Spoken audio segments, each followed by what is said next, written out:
믿을 수 없는 일이 일어났습니다. 9살 아이가 죽음의 문턱에서 기적적으로 살아났어요. 그것도 단 한 번도 가본 적 없는 머나먼 한국 땅에서 단 한 번의 수술로요. 하버드 의과대학 심장내과 주임 교수였던 아이의 아버지는 수많은 생명을 살리고 세계적인 명성을 얻었지만 죽어가는 딸 앞에서는 그 모든 것이 아무 소용이 없다는 것을 알았습니다. 자신의 아이조차 살리지 못한다는 좌절감에 무너져 내렸죠. 딸아, 아빠가 정말 미안하다. 그 절망의 밤, 그는 우연히 발견한 단 한 줄의 논문에서 마지막 희망을 보게 됩니다. 그리고 모든 것을 버리고 대한민국으로 향했습니다. 지금부터 그 믿기 힘든 기적의 이야기를 시작합니다. 잠시만요. 1초면 할 수 있는 구독과 좋아요 눌러주시면 영상 제작에 큰 힘이 됩니다. 그럼 이야기 시작합니다. 저는 미국 보스턴에 사는 리처드 앨런입니다. 하버드 의과대학 심장내과 주임 교수로 일하고 있죠. 올해로 51살이 되었고 동료들은 저를 심장의 신이라고 부르곤 합니다.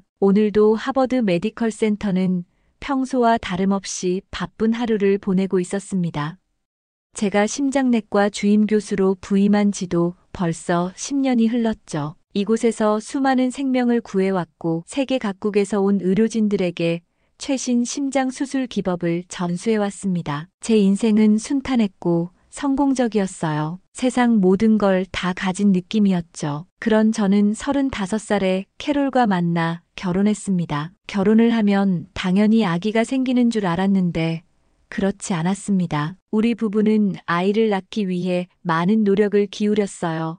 난임 병원을 다니며 아기가 저희에게 오기를 간절히 기도했습니다. 나이가 많다는 것에 더 초조한 마음이 생겼어요. 그런데 기적같이 41살에야 임신이 되었고 딸 레이첼이 태어났죠. 그래서 레이첼은 더욱 소중했어요. 늦둥이 딸이라 그런지 평소에도 조금 허약한 편이었지만 그저 아이라서 그런 줄로만 알고 있었습니다. 그날도 평범한 하루였습니다. 오전에는 병원에서 복잡한 관상동맥 우회수를 성공적으로 마쳤고 오후에는 정기 간담회가 예정되어 있었습니다. 간담회를 위해 회의실로 향하는 복도에서 동료 교수들과 농담을 주고받고 있을 때였어요. 제 휴대폰이 울렸습니다. 아내의 전화였어요. 아내 캐롤의 다급하고 울먹이는 목소리가 평소와 달랐어요. 뭔가 불안한 기운이 감돌고 있었죠. 여보, 레이첼 검사 결과가 나왔어요. 심장에 문제가 있대요.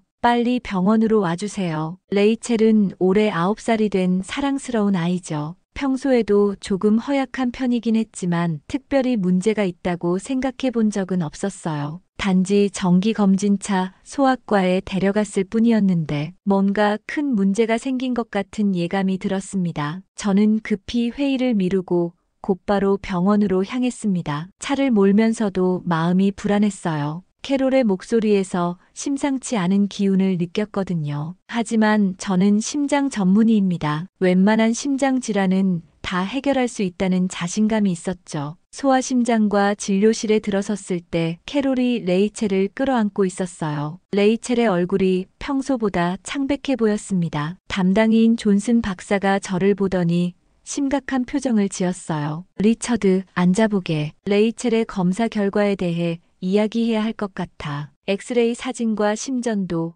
심초음파 결과가 책상 위에 펼쳐져 있었습니다. 존슨 박사가 하나씩 설명하기 시작했어요. 희귀한 형태의 심장판막 질환이었습니다. 제가 20년간 심장내과에서 일하면서도 몇 번 보지 못한 케이스였죠. 이 질환은 매우 드물어 전 세계적으로도 보고된 사례가 많지 않고 성공적인 치료법도 확립되어 있지 않아 제 머릿속이 하얘졌습니다. 수많은 환자들의 심장을 고쳐온 제가 정작 제 딸의 병 앞에서는 무력감을 느끼고 있었어요. 정확히 어떤 상황인지 설명해 주세요. 제 목소리가 떨리고 있었습니다. 존슨 박사는 천천히 설명했어요. 레이처스의 심장 판막이 선천적으로 기형이었고 나이가 들면서 점점 악화되고 있다는 것이었죠. 지금까지는 증상이 미미했지만 앞으로 몇 개월 내에 심각한 문제가 발생할 수 있다고 했습니다. 그 순간 레이첼이 작은 목소리로 말했어요.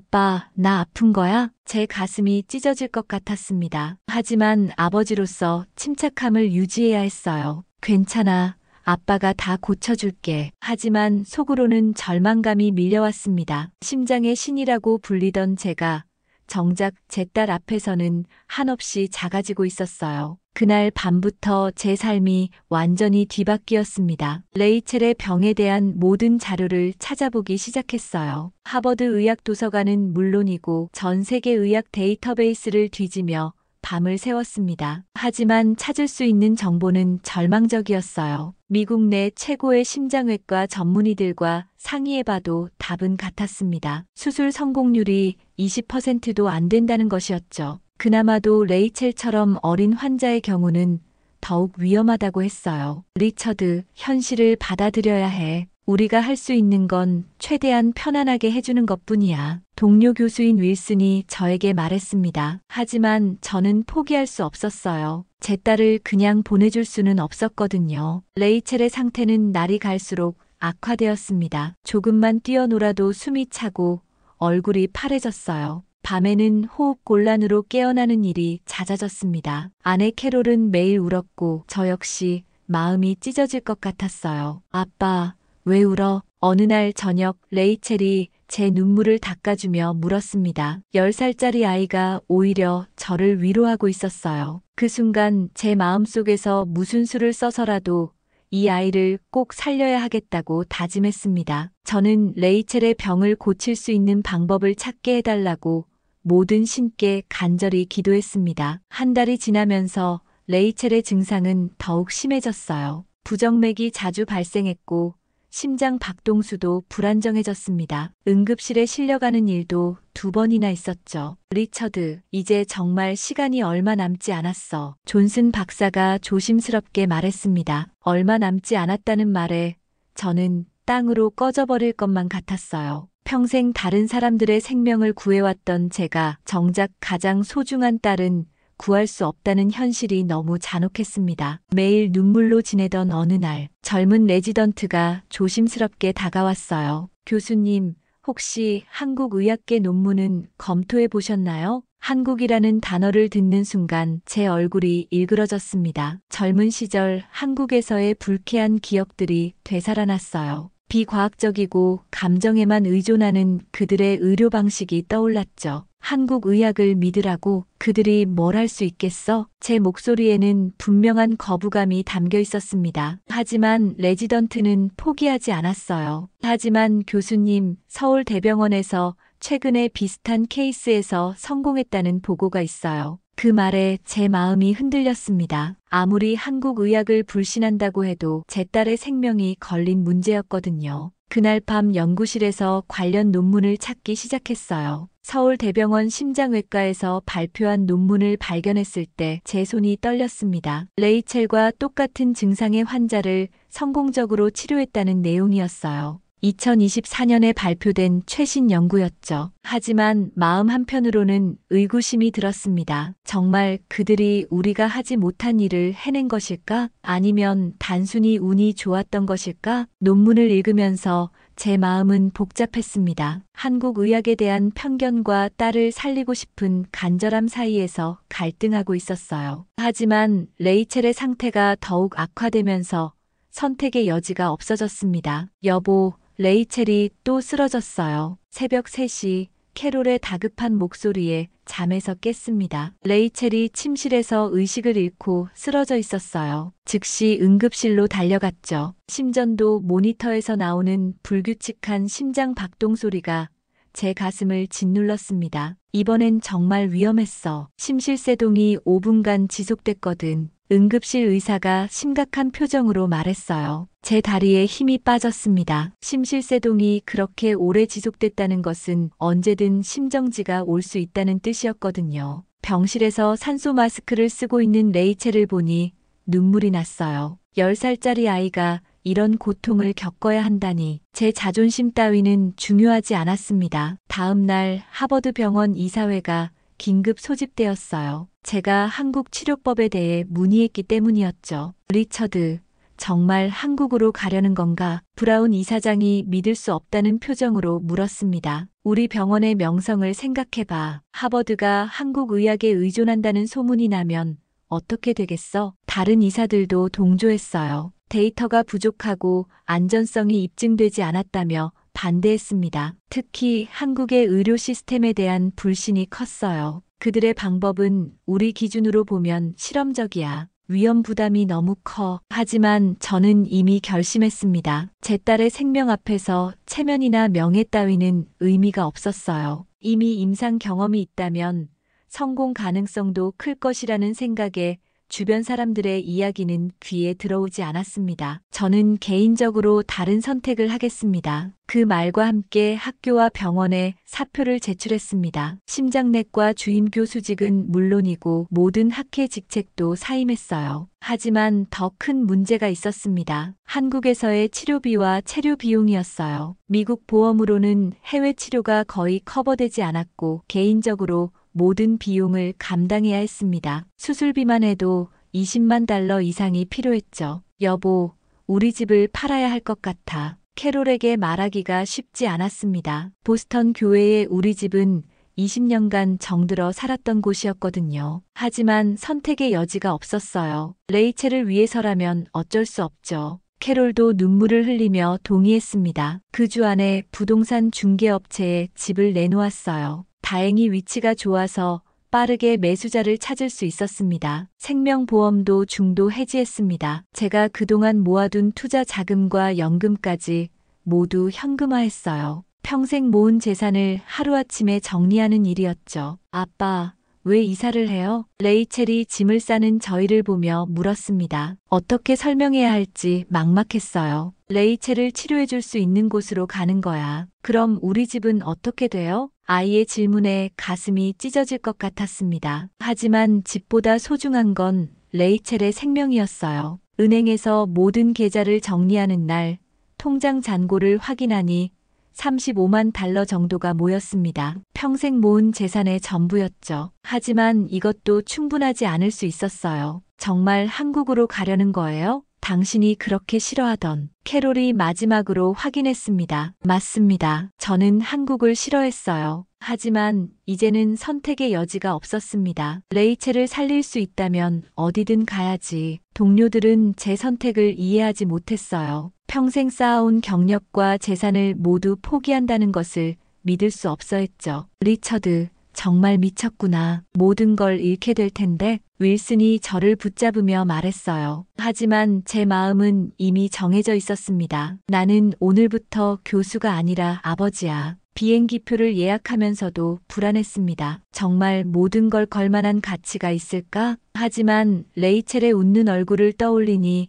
확신이 섰어요. 제 딸을 위해서라면 무엇이든 할 수 있었습니다. 인천국제공항에 도착했을 때의 첫 느낌은 막막함이었습니다. 20년 전 제가 기억하던 한국과는 완전히 달랐어요. 현대적인 공항 시설에 놀랐지만 동시에 언어의 벽이 얼마나 높은지 실감했습니다. 아빠, 여기 사람들이 우리말과 다르게 말해. 레이첼이 제 손을 꼭 잡으며 말했어요. 아이도 불안해하고 있었습니다. 저 역시 한국어를 거의 잊어버린 상태였죠. 군의관 시절 배웠던 몇 마디 단어만 기억날 뿐이었어요. 공항에서 택시를 타고 서울 시내로 향했습니다. 차창 밖으로 보이는 서울의 모습은 제가 기억하던 것과 전혀 달랐어요. 고층 빌딩들이 하늘을 찌르고 있었고 모든 게 발전된 모습이었습니다. 하지만 제 마음속 편견은 쉽게 사라지지 않았어요. 과연 이곳에서 하버드 병원에서도 못한 일을 해낼 수 있을까? 의구심이 계속 들었습니다. 호텔에 체크인한 후 곧바로 서울대병원으로 향했습니다. 국제진료센터라는 곳이 있다고 들었거든요. 하지만 예상과 달리 예약 절차가 복잡했어요. 교수님, 먼저 관련 서류를 준비하셔야 하고 이미 예약된 환자분들이 대기 중이라 한 달 정도 기다리셔야 할 것 같습니다. 직원이 유창한 영어로 설명했지만 한 달이라는 말에 제 얼굴이 굳어졌어요. 레이첼에게는 그렇게 많은 시간이 없었거든요. 한 달이요? 더 빨리 할 수 있는 방법은 없나요? 응급환자로 분류되시면 중증도에 따라 우선 진료가 가능하지만 현재 상태로는 제 속에서 절망감이 밀려왔습니다. 모든 걸 걸고 여기까지 왔는데 첫 관문부터 막혀버린 거예요. 병원을 나와 거리를 걷는데 레이첼이 갑자기 숨을 헐떡이기 시작했습니다. 아빠, 숨이 안 쉬어져. 레이첼의 얼굴이 순식간에 창백해졌어요. 입술까지 파래지고 있었습니다. 제 심장이 멈출 것 같았어요. 레이첼, 아이가 제 품에서 의식을 잃으며 쓰러졌습니다. 거리의 사람들이 우리를 둘러싸기 시작했어요. 누군가 구급차를 불렀지만 그 시간을 기다릴 수 없었어요. 저는 레이첼을 안고 병원으로 다시 뛰어갔습니다. 서울대 병원 응급실에 도착하자 응급 환자입니다. 심장 환자예요. 제가 다급히 외쳤어요. 간호사가 레이첼의 상태를 즉시 확인하더니 응급처치를 시작했습니다. 응급실 의료진들이 레이첼을 응급 침대로 옮겼습니다. 심전도 모니터가 연결되고 산소 마스크가 씌워졌어요. 보호자분, 아이의 상태가 어떻게 되나요? 응급실 의사가 한국어로 물었습니다. 통역사가 옆에서 영어로 번역해 주었어요. 저는 떨리는 목소리로 레이첼의 병명과 상태를 설명했습니다. 희귀 심장 판막 질환,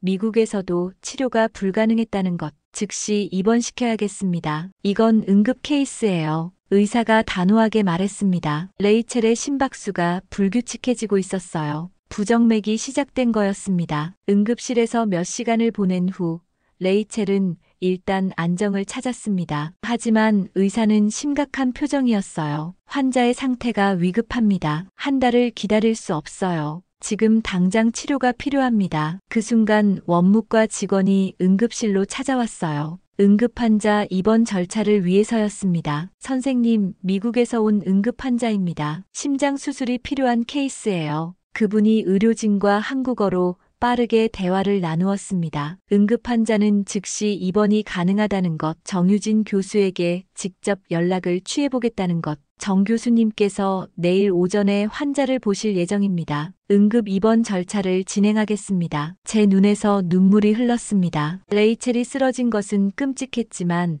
덕분에 응급 환자로 분류되어 즉시 치료받을 수 있게 된 거였어요. 그날 밤 병실에서 레이첼의 곁을 지키며 생각했습니다. 운명이란 참 아이러니했어요. 딸이 쓰러진 최악의 순간이 동시에 희망의 문을 열어준 순간이기도 했습니다. 간호사가 주기적으로 들어와 레이첼의 상태를 확인했어요. 모니터에서 나오는 심장 박동 소리가 제 귀에 맴돌았습니다. 불규칙하지만 살아있는 소리였어요. 아빠, 레이첼이 작은 목소리로 불렀습니다. 괜찮아, 레이첼. 이제 좋은 선생님들이 널 도와주실 거야. 처음으로 한국에 온 것을 후회하지 않았습니다. 여기서라면 정말 기적이 일어날 수도 있을 것 같았어요. 한국 의료진들의 신속하고 체계적인 대응을 보면서 제가 그동안 가졌던 편견이 얼마나 잘못된 것이었는지 깨달았습니다. 이곳에는 진짜 실력 있는 의료진들이 있었어요. 다음 날 아침 일찍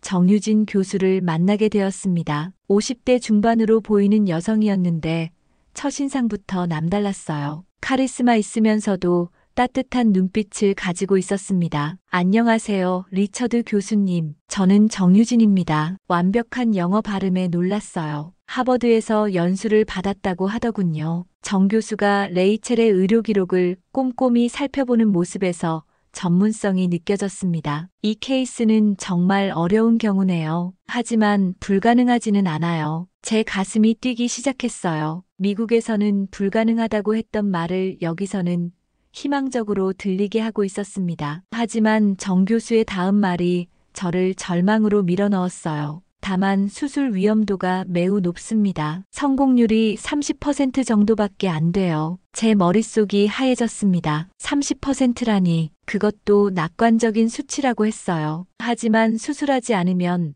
레이첼이 살 가능성은 거의 없어요. 지금 상태로는 몇 주 안에 정 교수가 말을 다 마치지 못했습니다. 하지만 그 의미를 충분히 알 수 있었어요. 우리는 이미 비슷한 케이스를 3번 성공시켰어요. 물론 레이첼만큼 어린 환자는 처음이지만 충분히 가능성이 있다고 봅니다. 그날 저녁 레이첼과 둘이서 병실에 있을 때였어요. 아빠, 수술 무서워. 레이첼이 작은 목소리로 말했습니다. 아빠도 무서워. 하지만 정 선생님을 믿어보자. 선생님이 레이첼을 낫게 해주실 거야. 사실 저도 확신이 서지 않았어요. 30%의 성공률. 그것도 너무 낙관적인 수치일 수 있었습니다. 하지만 포기할 수는 없었어요. 제 딸의 생명이 걸린 문제였거든요. 그리고 정유진 교수에게서 느낀 그 확신이 저에게도 희망을 주고 있었습니다. 밤늦게 정 교수가 병실을 찾아왔어요. 내일 수술 전에 마지막으로 확인하고 싶은 게 있어요. 정말 괜찮으시겠어요? 제가 고개를 끄덕였습니다. 네, 선생님을 믿겠습니다. 정 교수가 미소를 지었어요. 감사합니다. 레이첼을 꼭 건강하게 만들어 드릴게요. 그 순간 제 마음속에서 한국에 대한 모든 편견이 사라졌습니다. 이곳에는 진짜 환자를 생각하는 의사가 있었어요. 수술 전날 밤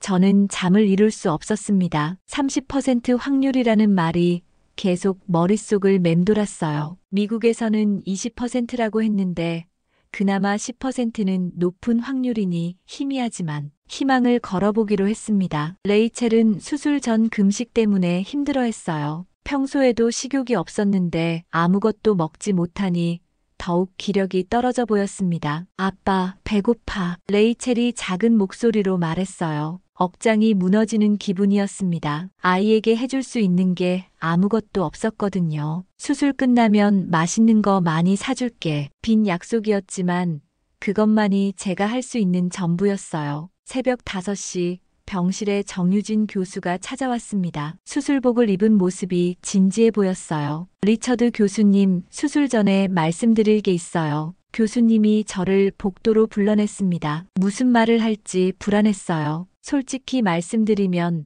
이 수술은 매우 어려운 도전입니다. 우리도 어린아이에게는 처음 시도하는 술식이에요. 제 다리에 힘이 빠졌습니다. 처음이라니. 하지만 이론적으로는 완벽합니다. 그리고 무엇보다 레이첼에게는 이것이 유일한 희망이에요. 교수님의 목소리에서 확신이 느껴졌습니다. 그 확신이 저에게도 전해졌어요. 교수님을 믿겠습니다. 제가 할 수 있는 말은 그것뿐이었습니다. 오전 8시 수술실로 향하는 길이었어요. 레이첼이 수술대에 누워서 저를 올려다봤습니다. 아빠, 무서워. 괜찮아. 금방 끝날 거야. 아빠가 여기서 기다리고 있을게. 레이첼이 제 손을 꼭 잡았어요. 그 작은 손의 온기가 제 마음에 깊이 새겨졌습니다. 레이첼이 수술실로 들어갈 시간이 되었는데 저는 아이의 손을 놓을 수가 없었습니다. 아이에게 우는 모습을 보이지 말아야지 하면서도 의지와는 상관없이 눈물이 앞을 가려 흐느낌이 되어버렸습니다. 겨우 아이의 손을 놓고 수술실로 들여보내자 수술실 문이 닫히며 긴긴 기다림이 시작되었어요. 세상의 모든 시간이 멈춘 듯한 적막함. 그 시간의 흐름에 레이첼을 맡기고 캐롤과 저는 수술 대기실에서 시간을 보냈습니다. 아무것도 할 수 없는 무력함. 기도밖에는 달리 할 수 있는 게 없었어요. 시계 바늘이 움직이는 소리마저 크게 들리는 시간. 1시간이 지났습니다. 아직 아무 소식이 없었어요. 2시간, 3시간. 시간은 너무 천천히 흘렀습니다. 여보, 너무 오래 걸리는 거 아니야? 캐롤이 불안해하며 말했어요. 저도 같은 생각이었습니다. 5시간째 되었을 때 수술실에서 간호사가 급히 뛰어나왔어요. 제 심장이 멎을 것 같았습니다. 교수님이 수술실로 빨리 와달라고 하십니다. 무슨 일인지 알 수 없었어요. 좋은 소식일까? 나쁜 소식일까? 다리가 떨렸습니다. 수술복을 입고 수술실에 들어갔을 때 긴장된 분위기가 감돌고 있었어요. 정유진 교수가 저를 보며 말했습니다. 장비에 문제가 생겼어요. 예비 장치로는 한계가 있고. 그 순간 제 의사로서의 본능이 깨어났습니다. 제 딸을 살리기 위해서라면 무엇이든 할 수 있었어요. 제가 도울 수 있는 일이 있나요? 미국식 응급 기법이 필요해요. 교수님의 경험이 절실합니다. 저는 주저하지 않았습니다. 손을 씻고 수술에 참여했어요. 제가 평생 갈고 닦은 기술을 제 딸을 위해 사용하는 순간이었습니다. 이렇게 해보세요. 제가 제안한 방법과 한국 의료진의 기술이 합쳐졌어요. 마치 퍼즐 조각이 맞춰지는 것 같았습니다. 숨막히는 시간이 흐르고 누군가 외쳤습니다. 심장이 다시 뛰기 시작했어요. 수술실에 환호성이 터져 나왔습니다. 모니터에서 규칙적인 심장 박동 소리가 들렸어요. 그 소리가 제게는 천상의 음악 같았습니다. 성공했습니다. 정유진 교수가 저를 보며 미소를 지었어요. 그 순간 제 눈에서 눈물이 흘러내렸습니다. 기쁨의 눈물이었어요. 교수님 덕분이에요. 혼자서는 불가능했을 겁니다. 하지만 저는 알고 있었어요. 진짜 영웅은 정유진 교수와 한국 의료진들이었다는 것을. 수술실에서 나와 캐롤에게 소식을 전했을 때 아내가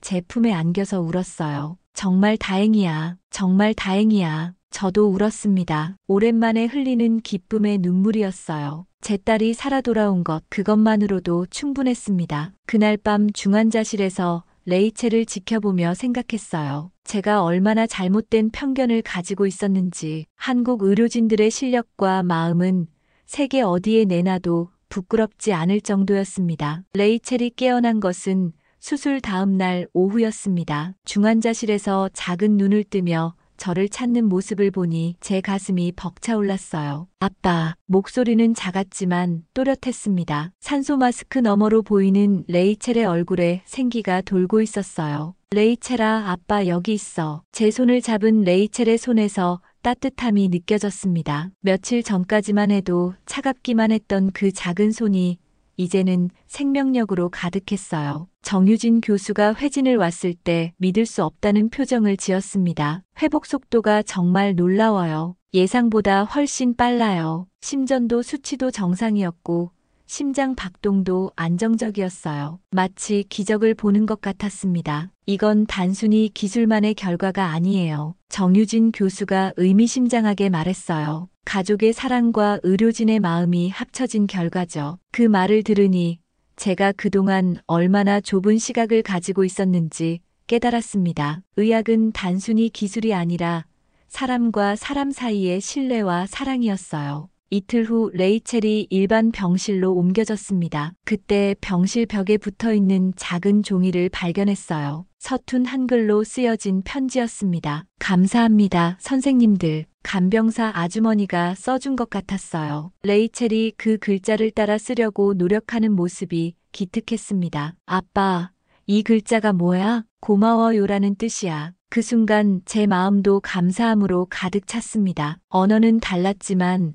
마음은 통하고 있었어요. 미국에서 동료들이 연락을 해왔습니다. 제가 한국에서 성공적인 수술을 받았다는 소식이 의료계에 퍼진 것 같았어요. 리처드, 정말 놀라운 일이야. 하버드 병원 이사회에서도 관심을 보이고 있어. 윌슨의 목소리에서 놀라움이 느껴졌습니다. 한국 의료진과의 협력에 대해 논의하고 싶어 해. 하지만 저는 더 이상 예전의 리처드 앨런이 아니었어요. 명예나 지위보다 중요한 것을 깨달았거든요. 내가 여기서 배운 것들을 나누고 싶어. 정유진 교수와 대화를 나누며 앞으로의 계획에 대해 이야기했습니다. 교수님, 혹시 여기서 잠시 일해볼 생각은 없으신가요? 뜻밖의 제안이었어요. 우리 병원에서 해외 교수 프로그램을 운영하고 있어요. 서로 경험을 나눌 수 있을 것 같은데요. 그 제안이 마음에 들었습니다. 제가 배운 것들을 한국 의료진들과 나누고 동시에 이곳에서 더 많은 것을 배우고 싶었어요. 한번 생각해 보겠습니다. 캐롤과 상의해봐야 할 일이었지만 마음은 이미 기울어져 있었어요. 레이첼이 완전히 회복되면서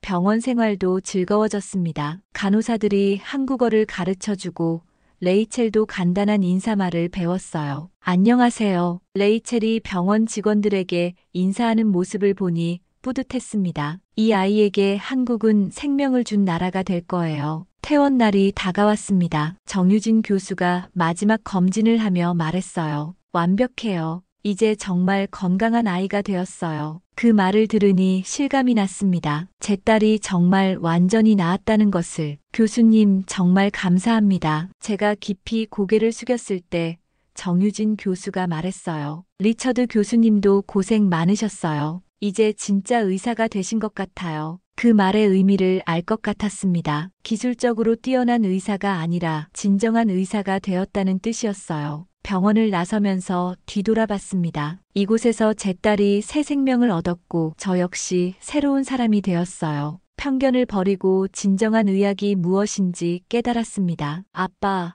우리 언제 다시 여기 와요? 레이첼이 물었습니다. 곧 다시 올 거야. 이번에는 환자가 아니라 함께 일할 동료로서 돌아오고 싶었어요. 그로부터 6개월이 흘렀습니다. 저는 서울대병원 초빙 교수로 정식 임명되어 한국에서 새로운 삶을 시작했어요. 보스턴의 집도 팔고 모든 걸 정리했지만 전혀 후회하지 않았습니다. 레이첼은 서울국제학교에 입학했어요. 처음에는 적응이 힘들까봐 걱정했는데 아이는 생각보다 빨리 한국 생활에 익숙해졌습니다. 아빠, 오늘 한국어 시간에 발표했어. 학교에서 돌아온 레이첼이 신나게 말했어요. 한국어 실력도 놀랄 만큼 늘었고 한국 친구들도 많이 사귀었습니다. 어느 날 레이첼이 한복을 입고 싶다고 했어요. 학교 문화체험 시간 때문이었죠. 인사동에서 예쁜 한복을 골라 입힌 후 사진을 찍었는데 레이첼이 말했어요. 아빠, 나 한국 사람 같아. 그 말을 듣는 순간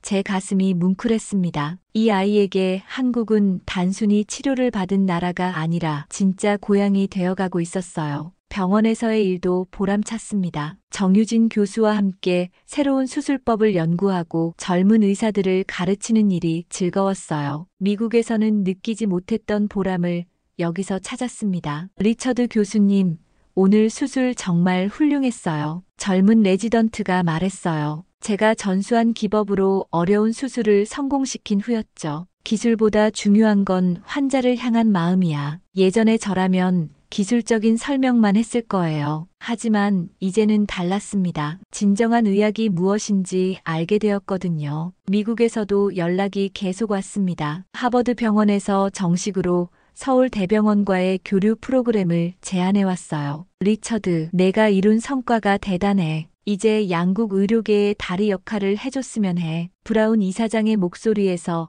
존경의 마음이 느껴졌습니다. 예전에 제 선택을 반대했던 분이었는데 이제는 인정해주고 있었어요. 하지만 저는 더 이상 명예나 인정에 연연하지 않았습니다. 정말 중요한 것은 환자들을 치료하고 의학 발전에 기여하는 것이었어요. 어느 주말 가족과 함께 한강공원에 갔습니다. 벤치에 앉아서 한강을 바라보며 지난 일들을 되돌아봤어요. 여보, 후회하지 않아요? 캐롤이 물었습니다. 전혀. 오히려 진짜 인생을 찾은 것 같아. 정말 그랬어요. 미국에서의 성공과 명예보다 지금의 삶이 훨씬 의미 있었습니다. 레이첼이 한강변에서 뛰어노는 모습을 보며 생각했어요. 제가 구한 수천 명의 생명 중에서 이 아이 하나가 제 인생 전체를 바꿔놓았다고. 아빠, 저기 보세요. 레이첼이 하늘을 가리키며 소리쳤어요. 석양이 한강을 붉게 물들이고 있었습니다. 정말 아름다운 풍경이었어요. 그날 저녁 집에 돌아와서 제가 쓰고 있던 회고록에